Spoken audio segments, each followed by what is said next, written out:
Screen में देख रहे, सुन रहे हमारे सभी भाई बहन, बुजुर्गों, बच्चों को प्रभु यीशु मसीह के नाम में सलाम, जय मसीह की। परमेश्वर आप सबों को आशीष दे। इस लाइव स्ट्रीम में आप सबका प्रभु यीशु मसीह के नाम में स्वागत है। आज की शाम के लिए प्रभु को हम धन्यवाद कहते हैं कि प्रभु ने आज की शाम हमारी जिंदगियों में दी है। आए हम प्रार्थना में जाएंगे और जितने भी बहनें हैं अपने सिरों को ढक ले। आए हम प्रार्थना में प्रभु से प्रार्थना करते हैं, विनती करते हैं कि प्रभु आप सबों को आज के इस लाइव सेशन के द्वारा बड़ी आशीष दे। आज की वर्शिप, आज का कलाम हम सब की जिंदगियों के लिए बड़ी बरकत लेकर आए। हम सब जन दुआ में जाएंगे। स्वर्गीय पिता परमेश्वर, रहमतों के बानी, अनुग्रहकारी पिता परमेश्वर, आपका धन्यवाद, आपका शुक्रिया, आपकी तारीफ करते हैं। आपने आज का दिन या आज की घड़ी या आज का समय हमारी जिंदगियों में बख्शा है ताकि हम खुदावंद आपके पवित्र नाम को धन्य कह सकें, आपके पवित्र नाम को महिमा और आदर देने पाए। धन्यवाद प्रभु जी। जितने भाई बहन हमारे साथ जुड़े हैं उन सबों के लिए आशीष और बरकत मांगते हैं। आपकी की गई आराधना इनके द्वारा बड़ी बरकत का वसीला बन जाए। हो खुदावंद, हम सबों के जीवनों में आपकी आशीष, आपकी बरकत, आपकी शांति, आपकी चंगाई भर भर के आने पाए। आज का कलाम सबकी जिंदगियों में घर कर जाए और सारे खुदावंद नेटवर्क सिस्टम को, मीडिया टीम को, वर्शिप टीम को आपके सामर्थ्य और पवित्र हाथों में देते हुए प्रार्थना को प्रभु यीशु के नाम से मांगते हैं पिता, आमीन आमीन। आज हम आराधना करेंगे कुछ समय के लिए। आप जहाँ भी हैं प्रभु की आराधना सच्चे दिल से करें। परमेश्वर आपको देख करके आपको आशीष देगा, आपको बरकत देगा। Hallelujah, hallelujah, hallelujah. हालात बदल जाते हैं, हालात बदल जाते हैं, यीशु तेरे छूने से, यीशु तेरे छूने से।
सचमुच जब प्रभु यीशु मसीह हमारी ज़िंदगी में आते हैं, हमारे हालातों को बदल देते हैं, क्योंकि वो हमारे जीवन को अपने फिर हिसाब से चलाते हैं। हमारे दुख, हमारी तकलीफ़ें, हमारी मुसीबतें, हमारी परेशानियों को जब वो अपने हाथों में लिखते हैं तो हमारे हालात वाकई में बदल जाते हैं। हालेलुया।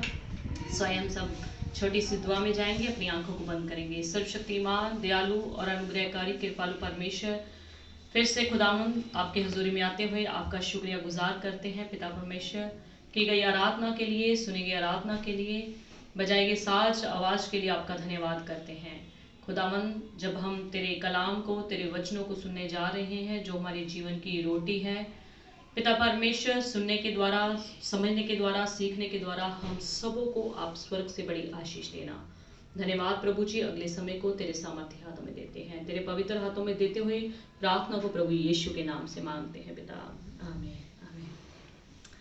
सो आज का वचन का विषय, जैसे कि आप सबको कईयों को पता है,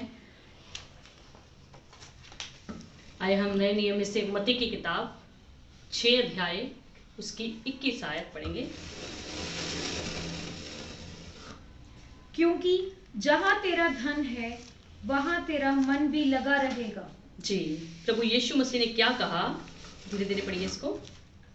क्योंकि जहां तेरा धन है वहां तेरा मन भी लगा रहेगा। प्रभु यीशु मसीह के यहाँ पर कहने का मतलब क्या है कि जहां तेरा धन है वहां तेरा मन भी लगा रहेगा। हालेलुया। संसार में बहुत सारे ऐसे लोग होते हैं, जब धन उनके पास होता है तो वो अपना मन उसी की ओर लगा के रखता है, यानी कि पूरी तरह से अपने धन की ओर अपना झुका करके रखते हैं, यानी कि एक तरह से धन की वो पूजा करते हैं।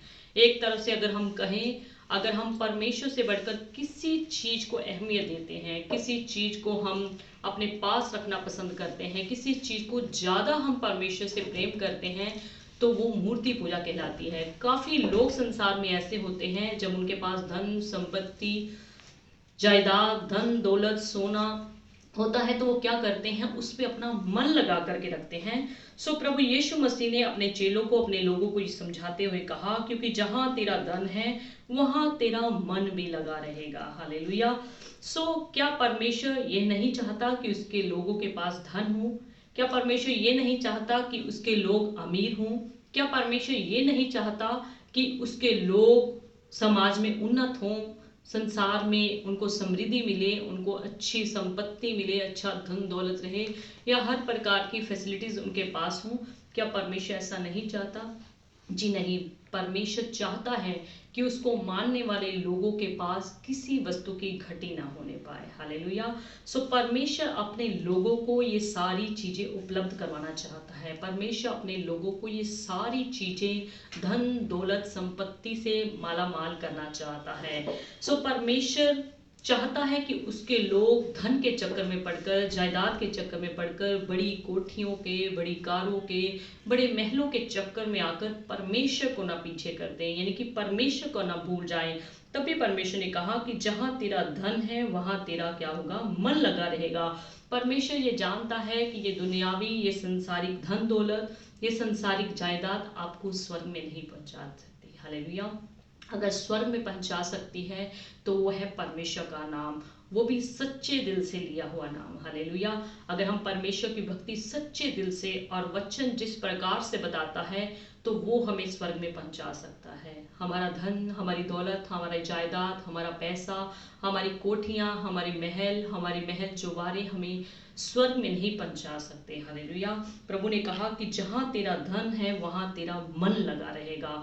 सो काफी लोग संसार के ऐसे होते हैं, उनमें मसीह लोग भी ऐसे होते हैं जो इन सारी चीजों के चक्कर में आकर, इन सारी चीजों में जो है अपना ध्यान लगाकर परमेश्वर से दूर हो जाते हैं। और काफियों को हमने ऐसे देखा है, वो अपने धन के चक्कर में, दौलत के चक्कर में पड़कर परमेश्वर से उन्होंने अपने रिश्ते को खराब कर लिया है। सो परमेश्वर बिल्कुल नहीं चाहता कि उसके लोग जो हैं, उसको मानने वाले, उसकी भक्ति करने वाले लोग इन संसारिक चीजों के चक्कर में पड़कर परमेश्वर को भूल जाएं, यानी कि परमेश्वर को दूसरे स्थान पर रख दें। हालेलुया। सो अगर परमेश्वर अपने लोगों को धन, दौलत, संपत्ति, जायदाद ना देना चाहता होता तो परमेश्वर के दास अब्राहम के बारे में आप अच्छी रीति से, जो बाइबल को पढ़ने वाले हैं, बाइबल के जानकार लोग अच्छी रीति से जानते हैं। सो उत्पत्ति की किताब में इस प्रकार बाइबल ये बयान करती है कि अब्राहम जो था सोने रुपए का धनी था, यानी कि उसके पास सोने की बहुतायत थी, यानी कि उसके पास सोने की किसी चीज की घटी नहीं थी। अगर हम उत्पत्ति की किताब उसका 13 अध्याय निकालें, उत्पत्ति की किताब 13 अध्याय उसकी 2 आयत में देखें। अब अब्राहम भेड़ बकरी, गाय बैल और सोने रुपए का बड़ा धनी था। जी, बाइबल स्पष्ट बताती है कि अब्राहम के पास भेड़ बकरियां थी, गाय बैल थी और वो सोने रुपए का बड़ा धनी था। थोड़ा धनी नहीं था, बल्कि बाइबल स्पष्ट कहती है कि सोने रुपए का बहुत बड़ा वो क्या था, धनी व्यक्ति था, धनी प्रभु का दास था। सो उसके पास बहुत धन संपत्ति थी, उसके पास अनेकों गाय बैल थी और सोने रुपए का बहुत धनी था, यानी कि सोने की बहुतायत उसके पास थी। अगर परमेश्वर उसके धन से, उसकी संपत्ति से, उसके सोने से खुश ना होता तो परमेश्वर उसको विश्वासियों का पिता कभी ना बनाता। हालेलुया। आज भी हम दुआ करते हैं हमारे इब्राहिम, इसहाक और याकूब के परमेश्वर। इसका मतलब परमेश्वर को उसकी संपत्ति से, उसके धन दौलत से कोई भी प्रॉब्लम नहीं थी। हालेलुया।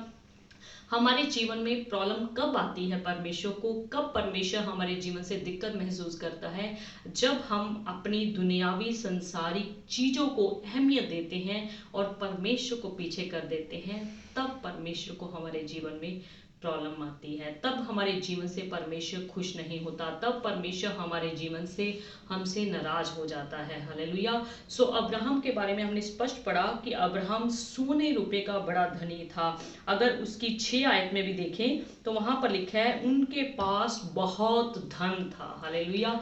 इतना धन उनके पास था, परमेश्वर को उनसे कोई भी प्रॉब्लम नहीं थी। तो परमेश्वर ने उनके जीवन को, उनकी भक्ति को, उनके त्याग को देख करके परमेश्वर ने उनको आगे जाकर बड़ी आशीष भी दी। जिस प्रकार से परमेश्वर ने उनसे वायदा किया था, प्रॉमिस किया था, परमेश्वर ने अपने प्रॉमिस को पूरा भी किया और उसको विश्वासियों का पिता बनाया। हालेलुया।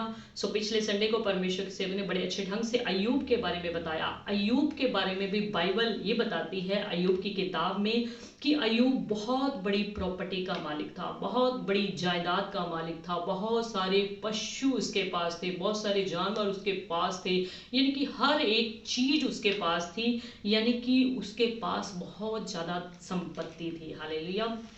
उस जमाने में वो बहुत अमीरों में था। हालेलुया। यानी कि अमीर परिवार था, अमीर इंसान था, अमीर प्रभु का भक्त था। हालेलुया। अगर परमेश्वर ने जो भी आप अय्यूब की किताब के बारे में, अय्यूब के जीवने के बारे में अच्छे ढंग से जानते हैं, अगर उसका सब कुछ ले भी लिया गया तो बाइबल इस प्रकार से अय्यूब के लास्ट वाले अध्याय में बताती है कि परमेश्वर ने अय्यूब को दुगना करके दिया भी। यानी कि जितनी उसकी प्रॉपर्टी छीन ली गई थी, जितनी उसकी प्रॉपर्टी खत्म कर दी थी, जितना उसकी जायदाद को नष्ट कर दिया था, बाइबल बताती है कि उसको परमेश्वर ने दुगना करके दिया भी। हालेलुया। अगर परमेश्वर को उसकी प्रॉपर्टी से, उसकी जायदाद से दिक्कत होती तो परमेश्वर उसको दुगना करके फिर से क्यों उसके जीवन में देता। हालेलुया। सुलेमान के बारे में भी बाइबल बताती है कि सुलेमान ने अपनी प्रजा का न्याय करने के लिए परमेश्वर से बुद्धि मांगी, ज्ञान मांगा कि परमेश्वर मुझे बुद्धि दे, ताकि इतनी बड़ी प्रजा का मैं न्याय अपनी बुद्धि से नहीं कर सकता जब तक तू मुझे बुद्धि ना दे, जब तक तू मुझे ज्ञान ना दे। बाइबल कहती है कि सुलेमान ने जब परमेश्वर से बुद्धि मांगी, ज्ञान मांगा, तो परमेश्वर ने उस चीज से, उस बात से खुश हुआ कि तूने कोई धन दौलत पैसा जायदाद नहीं मांगी, तूने अपने दुश्मनों का नाश नहीं मांगा, बल्कि तूने क्या मांगा है, बुद्धि को मांगा है। मैं तुझे बुद्धि तो दूंगा ही दूंगा, और साथ साथ में धन और महिमा भी दूंगा। हालेलुया। इसका बयान जो है बाइबल में पहले राजे की किताब में दिया गया है, 3 अध्याय। अगर उसकी हम 13 आयत में देखें तो परमेश्वर ने उसको बुद्धि भी दी, ज्ञान भी दिया, समझ बूझ दी, ताकि वो अपनी प्रजा का न्याय बड़े अच्छे ढंग से करने पाए। और उसको साथ ही साथ बाइबल कहती है कि परमेश्वर ने उसको धन और महिमा भी दी। हालेलुया। इसका बयान हम पहला राजा 10 अध्याय उसकी 23 आयत में भी देख सकते हैं कि परमेश्वर ने उसको कितना आशीषित किया। वचन इस प्रकार से बताता है कि तुम उधार लेने वाले नहीं बल्कि उधार देने वाले बनो। हालेलुया। अगर प्रभु के लोगों के पास कुछ होगा ही नहीं, अपने लिए नहीं होगा, अपने परिवार के लिए होगा, अपने गुजारे के लिए नहीं होगा, तो वो दूसरों को उधार कैसे देंगे। परमेश्वर चाहता है कि उसके लोगों के पास बहुतायत से हुआ करे, और वो किसी से उधार मांगे ना, बल्कि दूसरों को उधार दिया करे। हालेलुया। जो लोग परमेश्वर के पसंदीदा जीवन जीते हैं, परमेश्वर के पसंद का अपने जीवन में जो बातें रखते हैं, काम रखते हैं, आदतें रखते हैं, यानी कि परमेश्वर के वचन के साथ वो खराई के साथ चलते हैं, परमेश्वर सारी चीजों को अपने आप ही उनके जीवन में उपलब्ध कराता है। जैसे वचन में लिखा है, पहले तुम परमेश्वर के धर्म और राज्य की खोज करो तो बाकी सारी चीजें तुम्हें अपने आप ही मिल जाएंगी। हालेलुया। संसार में काफ़ी लोग होते हैं, वो पैसा कमाने की होड़ में लगे रहते हैं। मुझे पैसा मिल जाए, मुझे किसी भी तरीके से पैसा मिल जाए, किसी भी तरीके से जायदाद मिल जाए, किसी तरीके से सोना मिल जाए, चांदी मिल जाए। किसी भी तरीके से, जैसे नामान ने भी जो गेहजी था, उसने भी नामान से जाके धोखे से सोना चांदी ले लिया, वस्त्र ले लिए, कपड़े ले लिए। आज भी काफ़ी लोग ये करते हैं, इसी होड़ में रहते हैं, हमें पैसा मिलना चाहिए, हमें जायदाद मिलनी चाहिए, हमें धन दौलत मिलना चाहिए, चाहे वो किसी भी तरीके से मिल जाए, चाहे वो किसी की लूटपाट करके मिल जाए, चाहे किसी का डाका मार के मिल जाए, चाहे किसी की चोरी करके मिल जाए, चाहे किसी का न्याय बिगाड़ कर मिल जाए, चाहे किसी से 2 नंबर की रिश्वत लेकर मिल जाए, चाहे किसी से जिस मर्जी धोखा हमें करके मिल जाए। यानी कि वो चाहते हैं कि जैसे मर्जी पैसा हमारे पास आ जाए। मसीही लोगों में भी काफ़ी लोगों में ये आदत पाई जाती है, वो चाहते हैं कि हमें पैसा मिल जाए, किसी भी रीति से जो पैसा है हमारे पास आना चाहिए। पर परमेश्वर इन चीज़ों से कभी भी खुश नहीं होता। हालेलुया। बाइबल कहती है कि पहले तुम उसके धर्म और राज्य की खोज करो तो बाकी सारी वस्तुएं तुम्हें अपने आप मिल जाएंगी। हालेलुया। याद रखिएगा, जिस प्रकार धोखे से पैसा आप कमाएंगे, चोरी से पैसा आप कमाएंगे, डाका मार के आप पैसा घर पे लेकर आएंगे, याद रखिए परमेश्वर के जो लोग होते हैं, अगर वो इस तरीके से करते हैं, इस तरीके से धोखे से पैसा कमाते हैं, धोखे से पैसा अपने घर में लेकर आते हैं, तो जिस तरीके से वो पैसा घर में लेकर आते हैं, याद रखिएगा उसी तरीके से पैसा उनसे वो ले लिया जाएगा। यानी कि उसी तरीके से उनका पैसा जो है उनसे छीन लिया जाएगा। यानी कि उसी तरीके से पैसा उनका जो है परमेश्वर को उनके पास टिकने ही नहीं देगा। हालेलुया। अगर हम नीति वचन की किताब 21 अध्याय उसकी 6 आयत में देखें तो वचन क्या कहता है। नीति वचन 21 अध्याय उसकी 6 आयत, जो धन झूठ के द्वारा प्राप्त हो वह वायु से उड़ जाने वाला कोहरा है उसके ढूंढने वाले मृत्यु हुई को ढूंढते हैं। देखिए वचन क्या कहता है, सुलेमान बादशाह, जो धन झूठ के द्वारा प्राप्त होता है, झूठ के द्वारा लिया जाता है, झूठ के द्वारा किसी से हड़प लिया जाता है, वो क्या होता है, वायु में उड़ जाने वाला एक कोहरा होता है, फोग होती है। कोहरे का पता ही नहीं चलता कब वायु में खत्म हो जाता है, पता ही नहीं चलता। सो उसके ढूंढने वाले क्या करेंगे, मृत्यु हुई को ढूंढेंगे। हालेलुया। सो वो धन जो झूठ के द्वारा प्राप्त होता है, जो ठगी के द्वारा प्राप्त होता है, जो अन्याय से प्राप्त होता है, जो रिश्वत लेकर प्राप्त किया जाता है, वो वायु में उड़ जाने वाले कोहरे के समान होता है। और वचन कहता है कि उसके ढूंढने वाले मृत्यु ही को ढूंढते हैं। हालेलुया।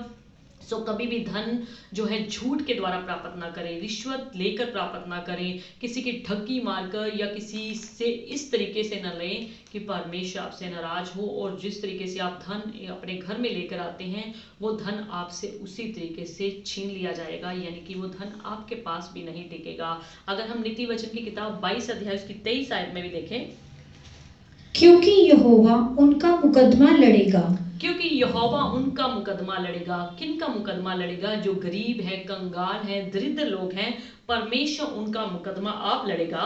और जो लोग उनका धन हर लेते हैं, उनका प्राण भी वह हर लेगा। जो लोग, जो अमीर लोग, कंगालों का, गरीबों का, दरिद्रों का धन को ले लेते हैं, धन हर लेते हैं, तो बाइबल कहती है कि उनका प्राण भी हर लिया जाएगा। हालेलुया। सो परमेश्वर को इस चीज से बहुत नफरत है कि आप कंगालों का, गरीबों का अन्याय बिगाड़ करके, धोखे से उनके साथ ठगी करके, उनकी मजदूरी को मार करके अगर आप पैसा अपने पास रख लेते हैं, उनकी मजदूरी को मार के अपने पास पैसा रख लेते हैं, तो बाइबल कहती है कि अगर आप उनका धन हरोगे तो आपका प्राण भी हर लिया जाएगा, यानी कि आपका प्राण भी ले लिया जाएगा। सो मसीह के लोगों को कभी किसी के साथ ठगी से, चोरी से, रिश्वत से या कभी भी इस तरीके से पैसा कमाने की होड़ में नहीं रहना चाहिए, बल्कि परमेश्वर के वचनों पर सच्चाई से चल करके परमेश्वर से धन के लिए प्रार्थना करनी चाहिए कि परमेश्वर आप मुझे इस समाज में रहने के लिए, मेरे परिवार के लिए, मुझे संसार में रहने के लिए समृद्ध जीवन दीजिए, अच्छा जीवन दीजिए, ताकि मैं अपने परिवार का पालन पोषण अच्छे ढंग से करने पाऊं। हालेलुया। नीति वचन की किताब 28 अध्याय उसकी 20 आयत में देखिए, वचन कहता है, जो धनी होने में उतावली करता है वह निर्दोष नहीं ठहरता। हालेलुया। सो धनी होने में, अमीर होने में कभी भी जल्दबाजी नहीं करनी चाहिए, उतावली नहीं करनी चाहिए। कई लोग क्या करते हैं, धन ज्यादा प्राप्त करने की चक्कर में वो क्या करते हैं, 2-2 ड्यूटियां, 3-3, 4-4 ड्यूटियां करनी शुरू कर देते हैं, इधर भी अपने पैर पसार लेते हैं, उधर भी पैर पसार लेते हैं, और वो धन प्राप्त करने में उतावली करते हैं। बाइबल कहती है कि ऐसे जो लोग हैं वो उनसे, वो क्या है, उनका वो निर्दोष नहीं ठहरेंगे, यानी कि वो परमेश्वर की निगाह में दोषी ठहरेंगे। नीति वचन की किताब 15 अध्याय उसकी 16 आयत में देखिए बाइबल क्या कहती है, घबराहट के साथ बहुत रखे हुए धन से यहोवा के भय के साथ थोड़ा ही धन उत्तम है। सो अगर आप धोखा करके, ठगी करके पैसा कमाते हैं, धन को अपने पास रखते हैं, धन को जोड़ते हैं, पैसा रखते हैं, तो बाइबल कहती है कि अगर आपके मन में घबराहट रहती है कि मैंने तो उनका न्याय बिगाड़ दिया, मैंने तो उनके साथ ठगी कर ली, मैंने तो उनके साथ रिश्वत का पैसा अपने घर में ले आया, अगर आपके मन में घबराहट रहती है, आप सच्चाई से, ईमानदारी से ड्यूटी नहीं करते, सच्चाई से, ईमानदारी से पैसे को अपने घर पे नहीं लेकर आते, तो यकीनन आप ये विश्वास कीजिए कि आपके मन में घबराहट रहेगी। और वचन कहता है कि घबराहट के साथ रखे हुए धन से यहोवा के भय के साथ थोड़ा ही धन उत्तम है। अगर आप परमेश्वर का डर अपने जीवन में रखते हैं, परमेश्वर के वचन की पालना करते हैं, बेशक आपके पास थोड़ा सा धन हो, बेशक आपके पास थोड़ी सी जायदाद हो, बेशक आपके पास छोटा सा मकान हो, बेशक आपके पास छोटी गाड़ियां हों, वो उस बड़े धन से उत्तम है जिसके साथ आपको, आपके अंदर घबराहट रहती है। हालेलुया। सो कभी भी घबराहट के साथ अपने पास धन ना रखें, कभी भी इस चक्कर में ना रहें कि मेरे पास धन होना चाहिए, चाहे किसी भी रीति से मेरे घर में आ जाए। बाइबल कहती है कि धनी होने के लिए परिश्रम ना करना, हमें धन प्राप्त करने के लिए उतना को परिश्रम करना है जितना को हमारे लिए जरूरी है। पर काफी लोग अपनी जो कैपेसिटी से ज्यादा बढ़कर परिश्रम करते हैं, और परिश्रम करते हुए क्या करते हैं, वो धन कमाते हैं। सो परमेश्वर ऐसे लोगों को कभी भी पसंद नहीं करता, क्योंकि इंसान जब धनी धनी हो जाता है, अमीर हो जाता है, वो परमेश्वर से दूर होने लग जाता है। उसको ये रहता है कि मेरे पास अब धन है, मेरे पास दौलत है, मुझे किसी चीज की जरूरत नहीं है। हालेलुया। बाइबल कहती है कि कोई मनुष्य 2 स्वामियों की सेवा नहीं कर सकता। मत्ती की किताब उसके 6 अध्याय में लिखा हुआ है कि कोई भी मनुष्य, कोई भी इंसान, कोई भी प्रभु का भक्त हो जाए, वो 2 स्वामियों की सेवा नहीं कर सकता। पढ़िए नीति वचन 6 अध्याय की 24। कोई मनुष्य 2 स्वामियों की सेवा नहीं कर सकता, क्योंकि वे एक से बैर और दूसरे से प्रेम रखेगा, या एक से मिला रहेगा और दूसरे को तुच्छ जानेगा। तुम परमेश्वर और धन दोनों की सेवा नहीं कर सकते। जी, वचन कहता है कि कोई मनुष्य 2 स्वामियों की सेवा नहीं कर सकता। वो एक से बैर रखेगा और दूसरे से प्रेम रखेगा, या एक से मिला रहेगा और दूसरे को तुच्छ जानेगा। तुम परमेश्वर और धन दोनों की सेवा नहीं कर सकते। हालेलुया। अगर कोई जन प्रभु की सेवा करना भी चाहता है और साथ साथ धन के साथ भी लिपटा रहता है, धन के साथ भी चिपटा रहता है, कि धन को भी अपने जीवन में पूरी अहमियत देता है, याद रखिए बाइबल कहती है कि ऐसा इंसान प्रभु की सेवा नहीं कर सकता जो धन से भी उतना ही प्रेम करता है जितना परमेश्वर की सेवा वो करना चाहता है। कोई भी मनुष्य जो है 2 स्वामियों की सेवा नहीं कर सकता। अगर वो परमेश्वर की सेवकाई करना चाहता है तो उसको धन के लालच से दूर रहना चाहिए, यानी कि धन की जो ज्यादा उसके अंदर कमाने की, बढ़ाने की, जोड़ने की उसके अंदर एक भूख नहीं होनी चाहिए। अगर भूख होनी चाहिए तो परमेश्वर के वचनों की भूख होनी चाहिए। अगर भूख होनी चाहिए तो परमेश्वर की सेवकाई की भूख होनी चाहिए। तुम परमेश्वर और धन दोनों की सेवा नहीं कर सकते। काफी लोग सोचते हैं कि अगर हमें ड्यूटी नहीं मिल रही, अगर हमें काम नहीं मिल रहा, अगर हमारा बिजनेस ठीक नहीं चल रहा, तो हम क्या कर लेते हैं, सेवा कर लेते हैं। सेवा करेंगे और साथ साथ हम धन भी कमाएंगे, लोगों से धन कमाएंगे, कलीसिया से धन कमाएंगे। याद रखिए जितने भी प्रभु के अभिषिक्त सेवक हुए हैं या होंगे या हुए हैं, उन्होंने धन के लालच को अपने जीवन से दूर रखा है, यानी कि धन की अभिलाषा अपने जीवन में खत्म करी है, तभी वो परमेश्वर की सेवकाई में बढ़े हैं। जितने भी प्रभु के अभिषिक्त सेवक, प्रभु के मसा पाए हुए, विशेषकर परमेश्वर के सिलेक्टेड जो पर्सन है, परमेश्वर के द्वारा चुने हुए लोग हैं, उन्होंने धन दौलत के चक्कर से यानी कि अपने आप को पूरी तरह से दूर किया है। हालेलुया। अगर कोई इंसान चाहता है, कहता है कि मैं प्रभु की सेवा करना चाहता हूं, और वो साथ साथ में क्या कहता है कि मैं धन भी अपने पास रखूं, धन को भी जोड़ लूं, जायदाद को भी इकट्ठा कर लूं, तो याद रखिए वचन कहता है कि तुम परमेश्वर और धन दोनों की सेवा नहीं कर सकते। बाइबल कहती है कि हमें धनी होना है। ऐसा नहीं कि बाइबल कहती है कि आप कंगाल रहो, गरीब रहो या दरिद्र ही इस संसार में हो। बाइबल कहती है कि धनी बनो, पर हमें किन बातों में धनी बनना है, कुछ विशेष बातों में धनी बनना है। हालेलुया। पैसे में तो धनी हर कोई अपने आप को कहलाता है कि मेरे पास इतनी जायदाद है, इतना मेरे पास सोना है, इतना चांदी है, इतने मेरे महल हैं, इतनी मेरी गाड़ियां हैं, इतनी मेरी फैक्ट्रियां चलती हैं, इतनी मेरी कंपनियां चलती हैं, मेरे नीचे इतने वर्कर कार्य करते हैं, इतने वर्करों के ऊपर मैं हेड हूं, इतने लोगों के ऊपर मैं एचओडी हूं। काफी लोग इस चीज को धनी कहते हैं, पर बाइबल कहती कि तुम धनी बनो, और किन बातों में धनी बनो।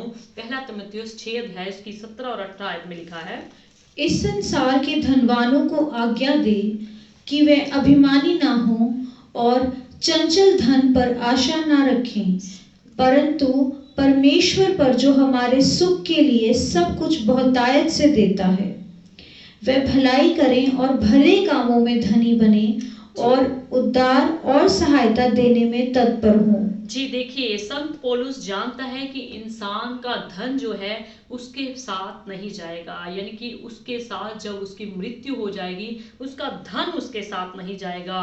वचन में संत पौलुस क्या कहता है, इस संसार के धनवानों को आज्ञा दे कि वे अभिमानी ना हो, घमंडी ना हो और चंचल धन पर आशा ना रखें। इस दुनियावी धन दौलत के ऊपर अपनी उम्मीद को ना लगा के रखें, परंतु परमेश्वर जो हमारे सुख के लिए हमारी सभी चीजों को मुहैया कराता है, हमारे जीवन में बहुतायत से देता है, वे भलाई करें और भले कामों में धनी बने। हमें भले कामों में धनी बनना है। किसी का अगर काम रुका पड़ा है, उसका काम करवा के हमें उनकी नजरों में धनी बनना है। अगर परमेश्वर का वचन सुनाना है किसी को, तो उस चीज में हमने धनी बनना है। अगर किसी का कोई काम रुक गया, किसी के पास किसी चीज की जरूरत है, अगर हम उसकी सहायता करते हैं तो हम उन चीजों में धनी बनते हैं। सो बाइबल कहती है कि भले कामों में धनी बनो। संसारिक धन दौलत, पैसे को कंपनियां फैक्ट्रियां चला करके या कोठी महल खड़े करके धनी मत बनो, क्योंकि ये आपके साथ नहीं जाएगा। अगर आपके साथ जाएगा तो आपके भले काम साथ जाएंगे, यानी कि परमेश्वर का लिया हुआ आपकी जिंदगी में नाम आपके साथ जाएगा। क्योंकि पौलुस जानता है कि इंसान जो है वो अपने साथ कुछ भी नहीं ले जाएगा, अपनी प्रॉपर्टी को अपने साथ नहीं लेकर जाएगा, अपनी धन दौलत को, अपनी जायदाद को अपने साथ नहीं लेकर जाएगा, अपनी फैक्ट्रीज का, अपनी कंपनीज को अपने साथ नहीं लेकर जाएगा। हालेलुया। सो नीति वचन की किताब 11 अध्याय उसकी 4 आयत में देखिए क्या लिखा है कि कोप के दिन, पढ़िए, कोप के दिन धन से तो कुछ लाभ नहीं होता। जब क्रोध का दिन होगा तो उस दिन धन से, बड़ी जायदाद से, बड़ी कोठी महलों से कुछ भी हमें लाभ ना होगा, परंतु धर्म मृत्यु से भी बचाता है। परंतु जो धर्म है, अच्छे काम है, भले काम है, वो हमें मृत्यु से भी बचाते हैं। हालेलुया। सो हमें परमेश्वर के पीछे चल करके परमेश्वर से धन प्राप्त करना चाहिए, गलत काम में पड़कर धन प्राप्त नहीं करना चाहिए। राजा सिकंदर के बारे में आप अच्छी रीति से, छोटे बड़े सभी जानते हैं कि वो कितना महान राजा था। जब उसकी डेथ होनी थी तो उसने अपने लोगों को पहले ही कह दिया था, जब मेरी अर्थी को लेकर जाओ तो मेरे हाथों को इस तरीके से खोल देना। वो किस लिए ये कहकर गया था?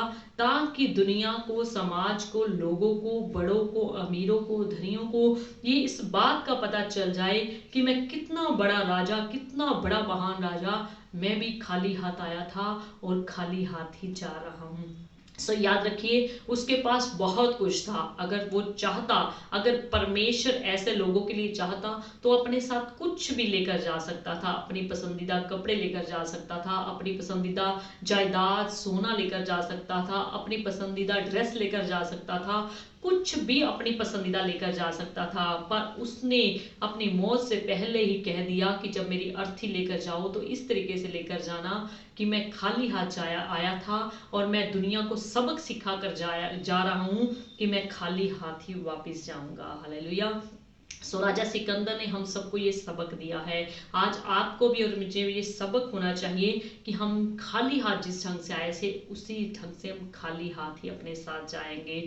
भजन संहिता 49 अध्याय 49 उसकी 16 आयत में देखिए, जब कोई धनी हो जाए और उसके घर का वैभव बढ़ जाए, जब कोई धनी हो जाए और उसके घर का वैभव हो क्या हो, भर जाए, तब तू भय न खाना, तब तू ना डरना, क्योंकि वह मरकर कुछ भी साथ ना ले जाएगा। क्योंकि जब वह मरेगा तो अपने साथ उस राजा सिकंदर की तरह कुछ भी अपने साथ ना लेकर जाएगा, ना उसका वैभव उसके साथ कब्र में जाएगा, ना उसका वैभव, उसकी शोहरत, उसका धन दौलत उसके साथ कब्र में जाएगा।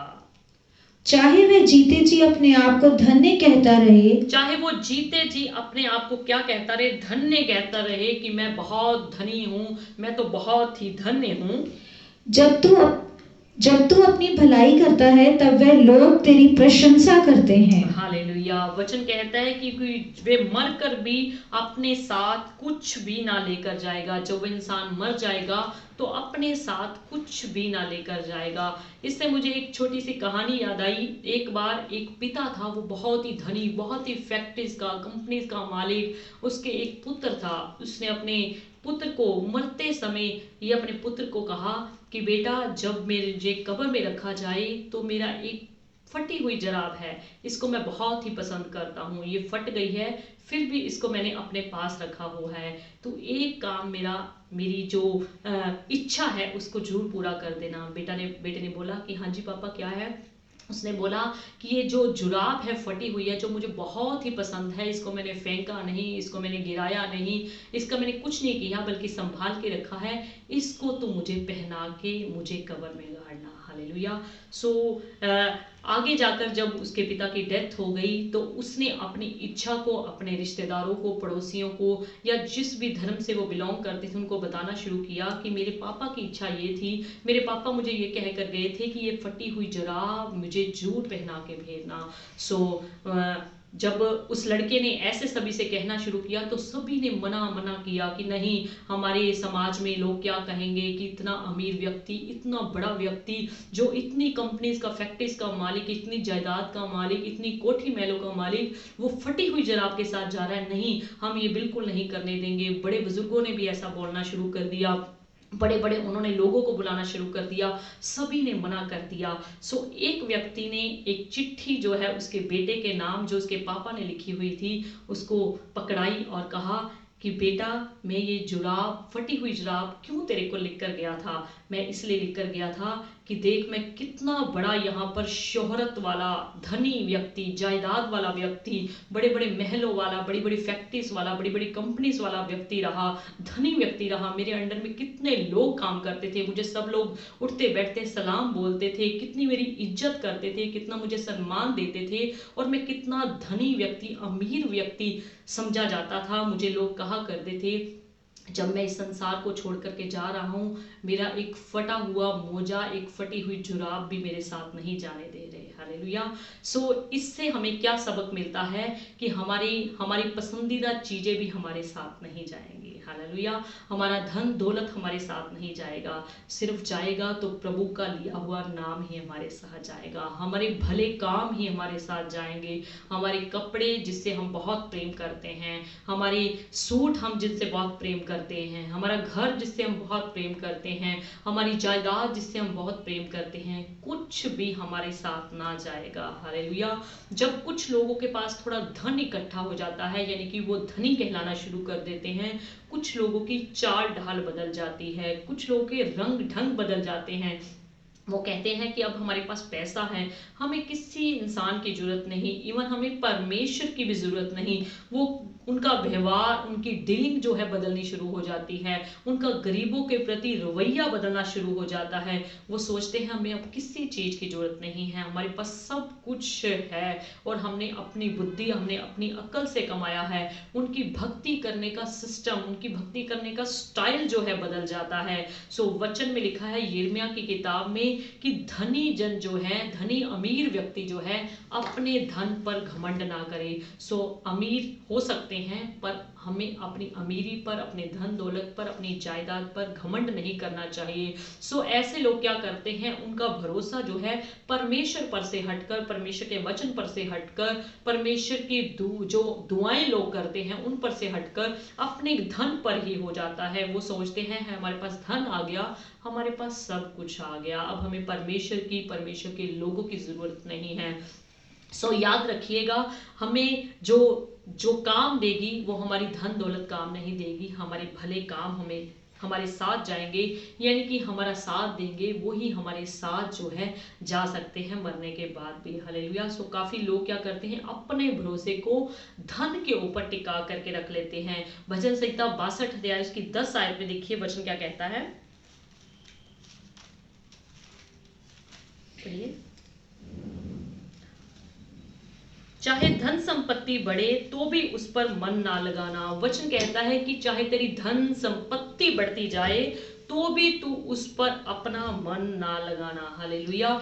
अब हमें परमेश्वर की जरूरत नहीं है। कुछ लोग ऐसा सोचते हैं, हमारे पास धन आ गई, संपत्ति आ गई, उसी पर अपना मन टिका करके रख लेते हैं, उसी पर अपना ध्यान लगा करके रख लेते हैं। वो प्रार्थना करना बंद कर देते हैं, वचन पढ़ना बंद कर देते हैं, यानी परमेश्वर की संगति को जो अहमियत अपने जीवन में देना चाहिए, जो प्रथम स्थान देना चाहिए, वो उस अहमियत को भूल जाते हैं, यानी कि संगति को बिल्कुल अपने जीवन में पीछे कर देते हैं।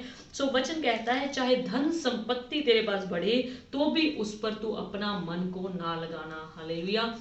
धन संपत्ति हमारे पास बढ़ सकती है, परमेश्वर हमें धन संपत्ति दे सकता है, परमेश्वर हमें जायदाद का मालिक बना सकता है, बड़ी बड़ी चीजों का मालिक बना सकता है, पर हमने उस चीजों के ऊपर अपने मन को लगाकर नहीं रखना, यानी कि उसके ऊपर ही अपना ध्यान लगा के नहीं रखना। नीति वचन 11 अध्याय उसकी 28 आयत में देखिए वचन क्या कहता है, जो अपने धन पर भरोसा रखता है वह गिर जाता है। वचन कहता है कि जो अपने धन पर भरोसा रखता है, अपने धन के ऊपर ही अपने भरोसे को टिका लेता है। अब मेरे पास धन है, मुझे किसी चीज की जरूरत नहीं है।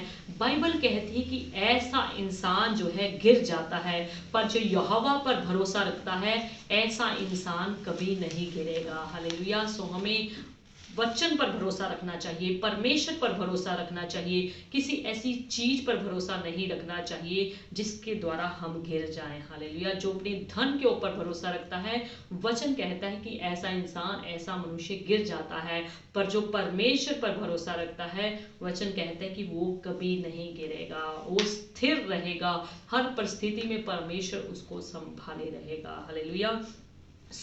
नीति वचन 30 अध्याय उसकी 8 आयत में देखिए कितनी अच्छी बात लिखी हुई है। अगर नीति वचन 30 अध्याय उसकी 8 आयत में देखें, मुझे ना तो निर्धन कर और ना धनी बना। हालेलुया। वचन कहता है कि मुझे ना तो गरीब कर और ना मुझे धनी बना। पढ़िए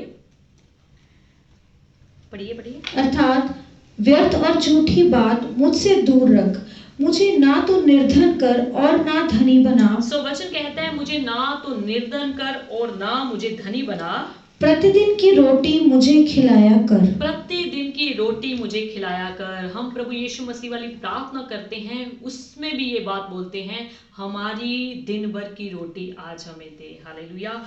यहाँ पर भी लिखा है मुझे ना तो निर्धन कर और ना मुझे धनी बना, प्रतिदिन की रोटी मुझे खिलाया कर।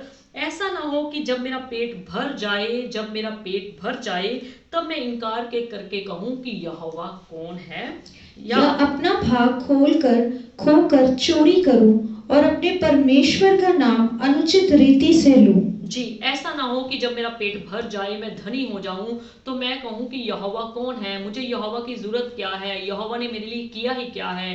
वचन कहता कि प्रतिदिन की रोटी मुझे खिलाया कर, ना तो मुझे निर्धन कर और ना ही मुझे धनी बना। याद रखिए, पैसा बहुत कुछ तो है, पर वो सब कुछ नहीं है। पैसा आपको बिस्तर दे सकता है, पर अच्छी मीठी नींद, जो नेचुरल नींद होती है, वो आपको नहीं दे सकता। अगर आपके घर में मान लीजिए शांति नहीं, खुशी नहीं, तसल्ली नहीं, झगड़ा है, तो आपको उस पैसे का, उस तिजोरी में रखे हुए पैसे का, उस तिजोरी में रखे हुए धन का, उस तिजोरी में रखे हुए सोने चांदी का कुछ भी लाभ ना होगा, यानी कि कुछ भी फायदा ना होगा। नीति वचन 15 अध्याय उसकी 16 आयत में देखिए क्या लिखा है। घबराहट के साथ बहुत रखे हुए धन से यहोवा के भय के साथ थोड़ा ही धन उत्तम है। अगर आपके मन में घबराहट रहती है, आप किसी परेशानी में रहते हैं, चिंता में रहते हैं और आपके पास धन भी बहुत सारा है, पर यहोवा के भय के साथ अगर आपके पास थोड़ा ही धन हो, वो उत्तम है। हालेलुया। वचन में लिखा है कि धन और महिमा जो होती है वो परमेश्वर की तरफ से होती है, किसी इंसान की तरफ से नहीं होती। अगर शैतान की तरफ से, दुष्ट की तरफ से आपके पास पैसा है, अमीरी है, धन दौलत है, तो याद रखिए वो परमेश्वर के साथ अगर आपके पास नहीं है तो उसमें आपको शांति नहीं मिलेगी। नीति वचन 10 अध्याय उसकी 22 आयत में लिखा है, जो धन परमेश्वर देता है, धन यहोवा ही की आशीष से मिलता है, धन यहोवा ही की आशीष से मिलता है, और वह उसके साथ दुख नहीं मिलाता। जो धन परमेश्वर आपको देगा उसके साथ वो दुख नहीं मिलाएगा, यानी कि उसके साथ तकलीफ, परेशानी, बीमारी, समस्या नहीं लाएगा। हालेलुया। जो धन दुष्ट की तरफ से आपके पास होगा, उसके साथ आपके मन में घबराहट भी रहेगी, चिंता भी रहेगी, बीमारी भी रहेगी, समस्या भी रहेगी, और वो पैसा उसी तरीके से ऐसे ही फिजूल चला जाएगा। पर जो धन परमेश्वर आपको देगा, उसमें लिखा है वो दुख नहीं मिलाता।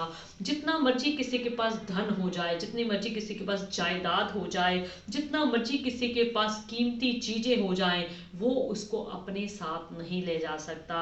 भजन संहिता 49 अध्याय की 16 और 17 में पढ़े। जब कोई धनी हो जाए और उसके घर का वैभव बढ़ जाए, तब तू भय न खाना। जब कोई धनी हो जाए, उसके घर का वैभव बढ़ जाए, तो तू भय ना खाना, क्योंकि वे मरकर कुछ भी साथ न ले जाएगा। क्योंकि वे मरकर कुछ भी अपने साथ ना ले जाएगा। हालेलुया। ना उसका वैभव उसके साथ कब्र में जाएगा, ना उसका वैभव उसके साथ कब्र में जाएगा। मत्ती 19 अध्याय की 23 आयत में लिखा है, धनवान का स्वर्ग के राज्य में प्रवेश करना मुश्किल है। ऐसा वचन में क्यों लिखा है? क्या अमीर लोग, धनवान लोग, जो पैसे के धनी हैं, जो सोने चांदी के धनी हैं, क्या वो स्वर्ग में नहीं जा सकते? इसका मतलब ये है कि जो धनवान, जो अमीर, जो धनी व्यक्ति, जो धनी लोग पैसे के ऊपर ही टिके रहते हैं, यानी कि पैसे को ही अपने जीवन में अहमियत देते हैं, जो अपने आप को अमीर कहलवाना, बड़े आसनों पे जाना, बड़ी बड़ी जगह पर बैठना ही पसंद करते हैं, यानी कि अपने आप को इन संसार में ऊंचा उठा करके रखते हैं, अपने आप को धनवान कहलाना पसंद करते हैं और किसी गरीब की सुधि नहीं लेते। ऐसे धनवान लोग जो है स्वर्ग के राज्य में प्रवेश नहीं करेंगे। हालेलुया। पढ़ दीजिए मत्ती 19 अध्याय की 23 आयत। तब यीशु ने अपने चेलों से कहा, मैं तुमसे सच कहता हूँ कि धनवान का स्वर्ग के राज्य में प्रवेश करना कठिन है। धनवान का स्वर्ग के राज्य में प्रवेश करना कठिन है उन धनवानों के लिए जो धन के ऊपर ही भरोसा रखते हैं, जो धन के ऊपर ही अपना मन टिका के रखते हैं, यानी कि जिनको परमेश्वर के साथ, परमेश्वर की भक्ति के साथ, परमेश्वर के वचन के साथ, परमेश्वर की संगति के साथ, परमेश्वर के लोगों के साथ कोई भी लेना देना नहीं, कोई भी ताल्लुक नहीं, जो अपने धन के ऊपर ही घमंड करते हैं, ऐसे धनवान लोग जो है परमेश्वर के स्वर्ग राज में प्रवेश ना करेंगे। लूका 12 अध्याय की 21 आयत में लिखा है, ऐसा ही वे मनुष्य भी है जो अपने लिए धन बटोरता है और परमेश्वर की दृष्टि में ऐसा ही वे मनुष्य भी है जो अपने लिए धन बटोरता है परंतु परमेश्वर की दृष्टि में धनी नहीं। ऐसे भी इंसान हैं जो धन बटोरते हैं, पर ऐसे इंसान परमेश्वर की निगाह में, परमेश्वर की दृष्टि में धनी नहीं है, जो परमेश्वर के ऊपर विश्वास नहीं रखते, परमेश्वर की भक्ति नहीं करते, परमेश्वर के लोगों को अच्छा नहीं समझते। उनका धन का बटोरना कैसा होता है? वो परमेश्वर की दृष्टि में अच्छा नहीं होता, यानी कि परमेश्वर उनको अपनी निगाह में धनी नहीं बल्कि गरीब समझता है, कंगाल समझता है। प्रकाशित वाक्य 3 अध्याय की 17 आयत में देखिए क्या लिखा है। तू कहता है कि मैं धनी हूँ, तू कहता है कि मैं धनी हूँ, मैं अमीर हूँ, मैं बहुत ही, मैंने संसार में कितनी चीजों को प्राप्त कर लिया, मैंने कितनी कंपनीज को, कितनी फैक्ट्रीज को खोल लिया और धनवान हो गया हूँ, और मैं इन सारी चीजों को प्राप्त करके मेरे पास तिजोरियां भरी हुई हैं, मैं तो धनी हो गया हूँ और मुझे किसी वस्तु की घटी नहीं। और वह कहता है कि मुझे किसी भी चीज की वो घटी नहीं। और ये नहीं जानता कि तू अभागा और तुच्छ और कंगाल और अंधा और नंगा है। और तू ये नहीं जानता कि तू क्या है। पढ़िए धीरे धीरे।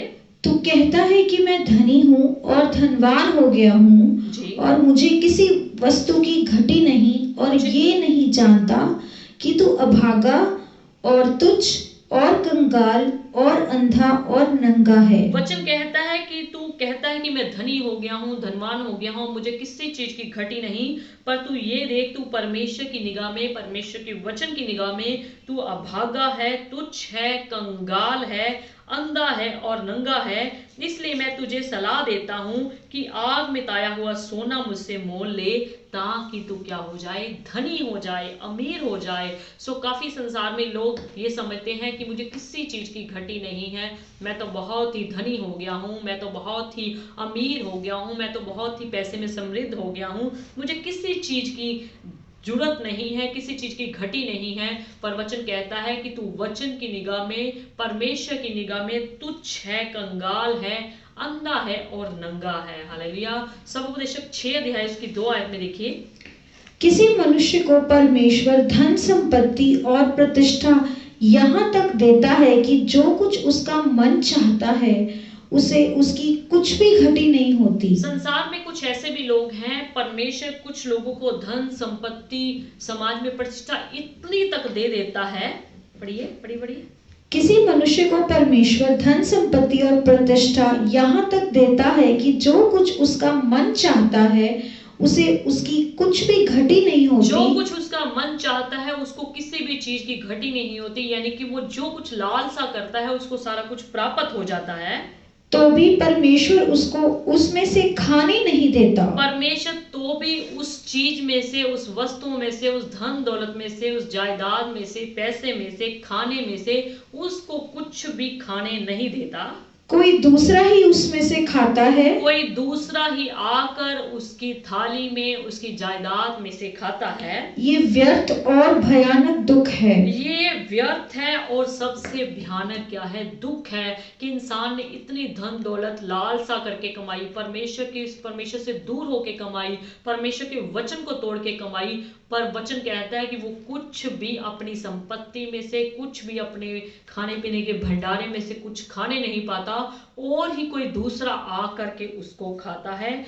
वचन कहता है सुलेमान बादशाह कि ये भयानक क्या है? दुख है कि किसी मनुष्य ने परमेश्वर के वचन को भी तोड़ा, अपनी लालसाओं को भी पूरा किया, पर वो लालसा से वो तृप्त ही नहीं हो पाया। तो ये कितना भयानक दुख है। हालेलुया। नीति वचन 22 अध्याय की 1 आयत में लिखा है कि बड़े धन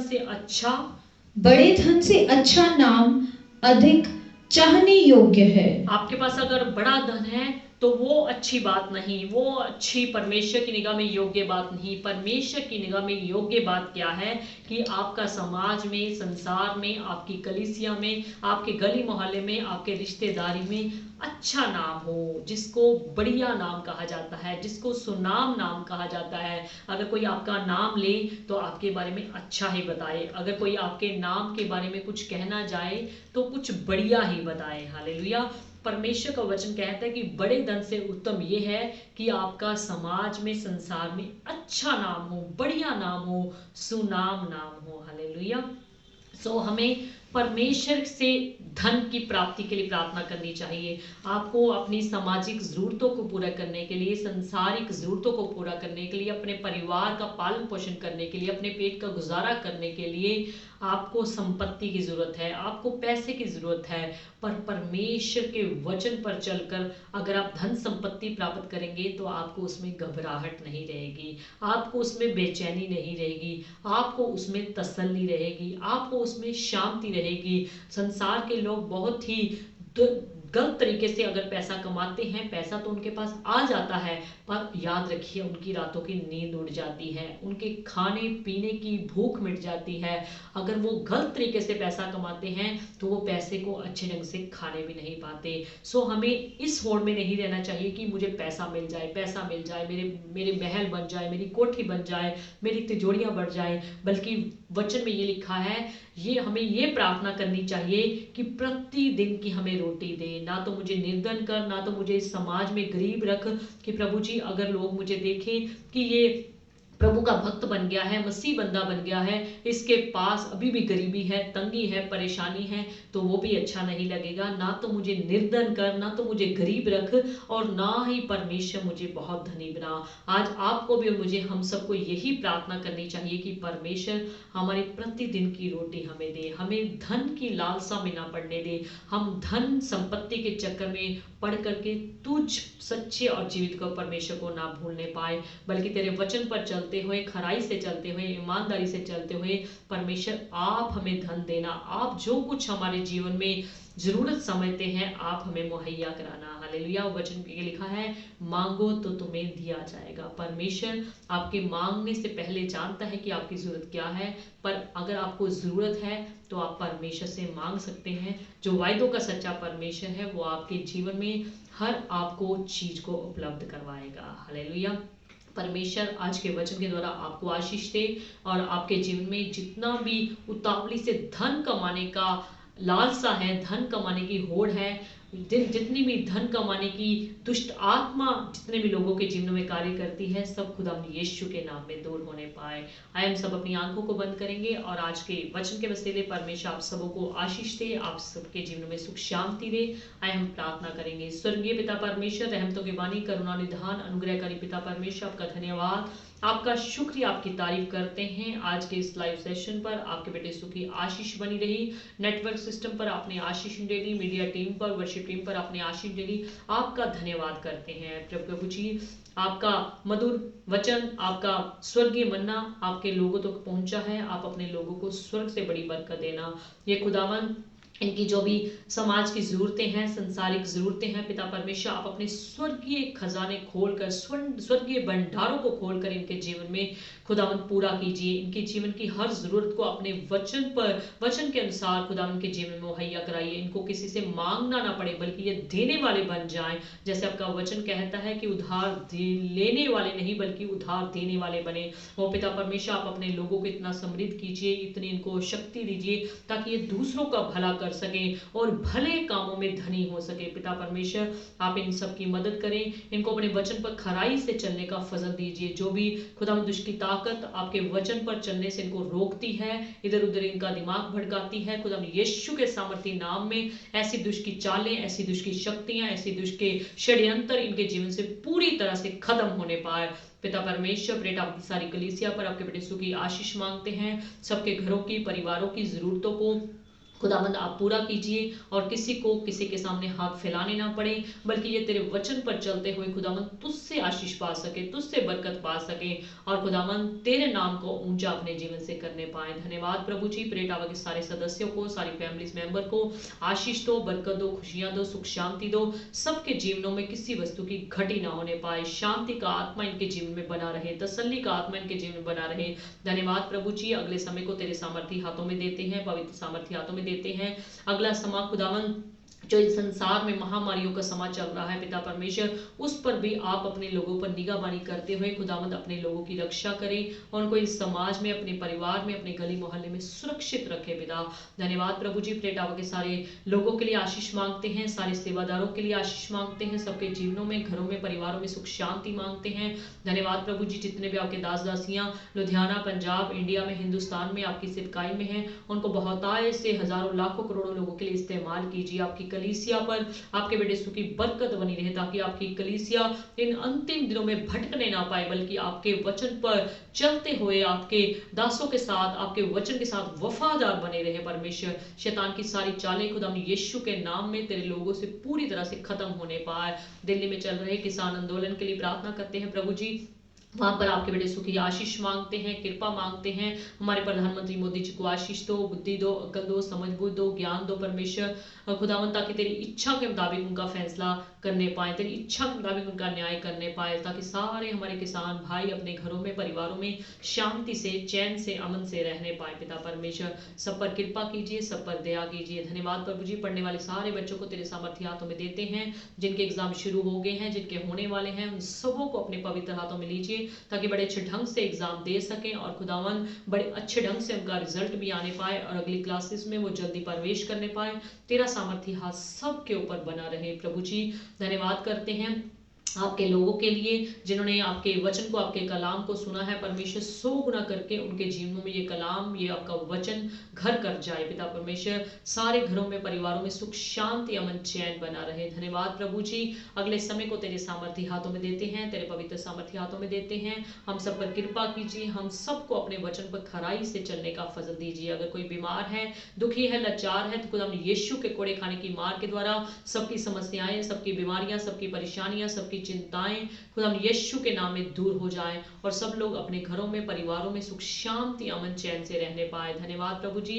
जो कोरोना का कहर अभी भी खुदा फिर से हमारे समाज में, हमारे लुधियाना में, पंजाब में बढ़ रहा है, पिता परमेश्वर आप इस पर अपने लोगों को पर बचा करके रखे। पिता परमेश्वर तेरे लोग जो तेरे साथ खराई से चलते हैं, पिता परमेश्वर उन पर अपनी दया, अपनी कृपा बनाए रखें, ताकि इस कोरोना के कहर में, महामारियों के कहर में, जो खुदावन भयंकर समय अभी आ रहा है, पिता परमेश्वर उस कहर में इन अपने लोगों को बचा करके रखना, संभाल के रखना, तंदुरुस्त रखना और अपने डर में, अपने खौफ में, अपने वचन में पूरी तरह से बना के रखना। धन्यवाद प्रभु जी। आपने हमारी दुआ को सुन लिया। प्रार्थना को प्रभु यीशु मसीह के सामर्थी और जीवित नाम लेकर मांगते हैं पिता, आमीन आमीन। सो एक अनाउंसमेंट है, जैसे कि आप सबको पता है कि अभी सरकार ने पिछले हफ्ते ऐसी गाइडलाइन दी थी कि जो मार्च के महीने से 100 लोग इकट्ठे होकर किसी भी प्रोग्राम को कर सकते हैं। सो भी हमारे पास और कोई गाइडलाइन नहीं पहुंची है। सो जैसे भी होगा आपको संडे तक आप खुद फ़ोन करके पूछ लीजिएगा, या आपके जो हमारे पास जिनके नंबर हैं उनको बता दिया जाएगा व्हाट्सएप ग्रुप में। सो ध्यान रखिए, अगर आप चर्च में आते हैं, कहीं भी जाते हैं, तो तो सरकार की जो गाइडलाइन है सो उसका पालन जरूर करें, मास्क को जरूर लगा करके रखें। हमारा परमेश्वर बचाने वाला परमेश्वर है, पर सरकार की जो गाइडलाइन है उसको भी हमने पूरा करना है। सो परमेश्वर आपको स्वर्ग से आशीष दे, स्वर्ग से बरकत दे, और आप सब जन अपने घरों में, परिवारों में सुख शांति से बने रहें। परमेश्वर की कृपा, परमेश्वर की दया आप सबों के साथ हमेशा हमेशा तक बनी रहे। जय मसीह।